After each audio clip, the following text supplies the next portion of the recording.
Sebab itu sahabat semua, ni anak-anak, ya, surah ini dia mula dengan alif lam mim. Nah, betul.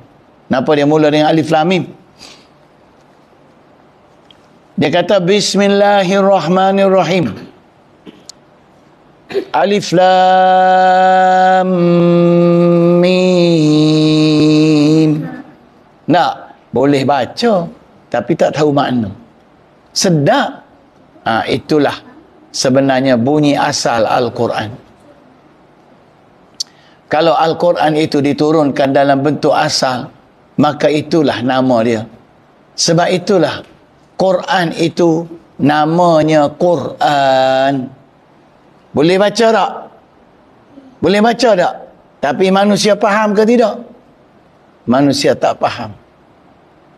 Sebab tu Quran nama dia Quran. Boleh baca alif lam mim, tak tahu apa.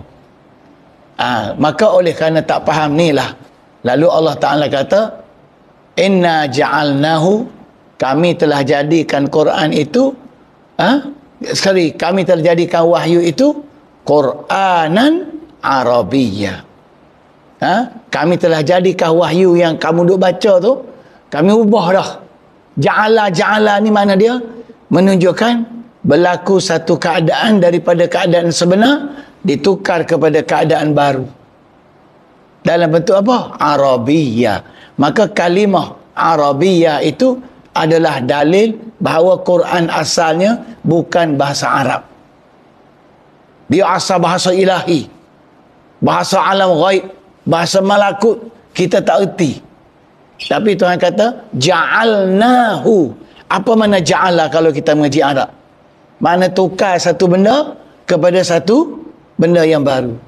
Contoh, aku jadikan gandum ini roti canai.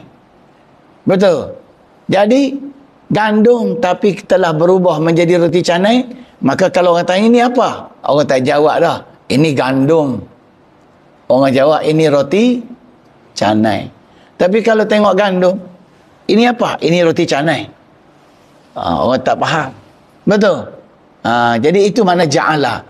Sebab itu dia kata inna ja'alnahu Quranan Arabiyyah, kami jadikan bahasa dia itu Quran bacaan bersistem Arab. La'allakum ta'qilun, semoga kamu boleh faham. Tu nak cerita. Itulah makna alif lam mim.